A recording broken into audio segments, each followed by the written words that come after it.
J'ai découvert la ZAD du Carnet en fin août au festival ZAD Envie, à l'ancienne ZAD de Notre-Dame-des-Landes.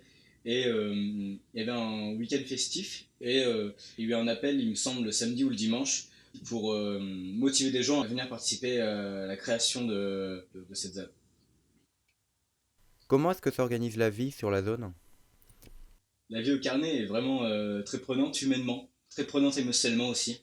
C'est quelque chose que j'ai découvert, la vie en communauté.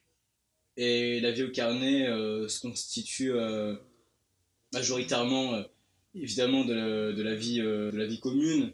Donc il s'agit par exemple de faire son auto-wash, donc, faire sa vaisselle à travers des bacs d'eau qu'on met en face de notre cabane. Mais pour l'eau par exemple, ouais, on fait des missions d'une demi-journée, enfin de au moins 2-3 heures pour faire un aller-retour avec l'eau, traverser les chemins de boue et la ramener du moins dans ma zone de vie qui est à 2 km de la première barricade. Le reste est constitué de réunions, de construction. On construit avec des éléments de récup. On récupère pas mal de choses, que ce soit des palettes, des fenêtres. Enfin, vraiment tout est pris et tout est créé ex nihilo.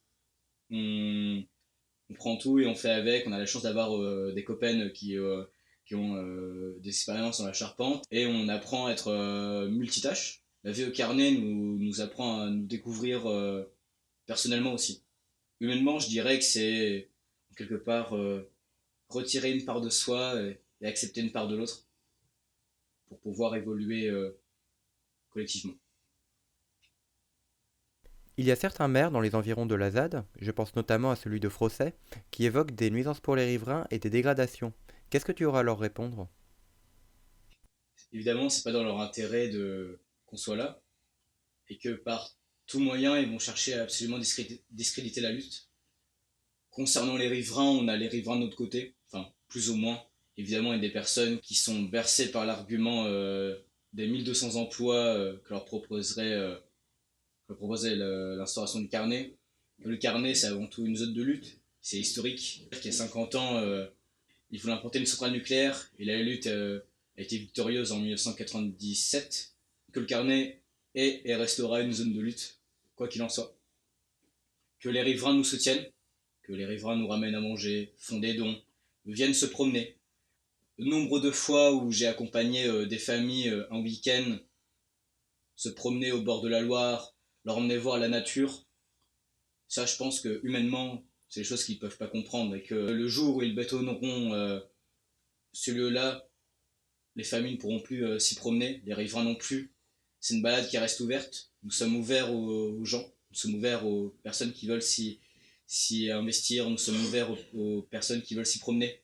Avant tout, la Loire qui se défend, c'est aussi la volonté d'accueillir les gens. Et concernant les dégradations, ce sont juste des allégations pour saboter la lutte.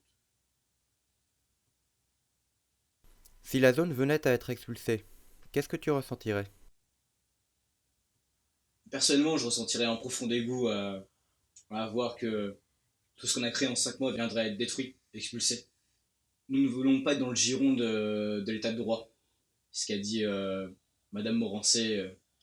Elle a dit qu'elle chercherait à remettre absolument l'état de droit. Bah, je lui répondrais que, au contraire, nous ne voulons pas être dans son giron. Nous voulons construire autre chose, ce qui va au-delà de ce qu'elle perçoit pour la République. Est-ce qu'il y a quelque chose que tu voudrais dire aux gens qui nous écoutent? Je ne sais pas particulièrement à qui je m'adresse. Je n'ai pas la prétention à vous convaincre absolument de venir découvrir. Mais je pense que si vous m'écoutez jusqu'à là actuellement, je pense qu'au fond, vous avez quand même un certain intérêt. Et je ne peux que vous inviter à venir découvrir, à venir nous soutenir, surtout dans cette période fatidique où la ZAD est en jeu. Est-ce qu'il y a une anecdote en particulier, quelque chose qui t'aurait particulièrement touché là-bas et que tu voudrais nous faire partager? Il y a énormément de choses qui doivent être racontées, mais une anecdote qui me revient particulièrement en tête, je pense au début de la ZAD où nous étions dans l'urgence, où on n'était pas beaucoup. Et je pense le plus touchant, le plus fascinant, c'est le fait que des personnes ne se connaissant pas, qui ont eu l'occasion d'évoluer pour certains, certaines dans des milieux militants ou pas, qui viennent à se retrouver dans une zone naturelle et qui viennent à créer une cohésion forte et qui viennent à tisser des liens. Je trouve que au-delà de l'anecdote, je pense que c'est un état d'esprit qui est vraiment fort. Et pour en revenir à l'anecdote, celle qui va vraiment plus marquer, je pense que c'est au tout début dans ma zone, dans mon lieu de vie, où on a créé la Saule. La Saule, c'est mon lieu de vie. On a appelé la Saule tout simplement parce que il y a l'arbre, la saule qui veille sur nous, quoi, qui veille sur la cabane qu'on a construite en quelques mois.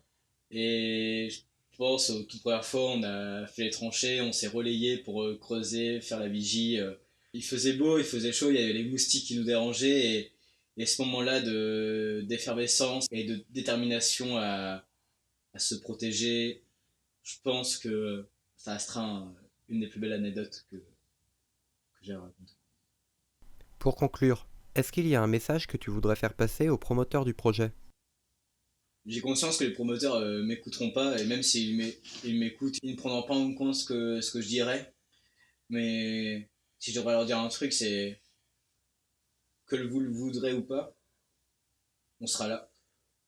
Et on a pour vocation de tenir la zone, et quoi qu'il en soit, on n'a pas besoin de vous pour construire quelque chose de nouveau.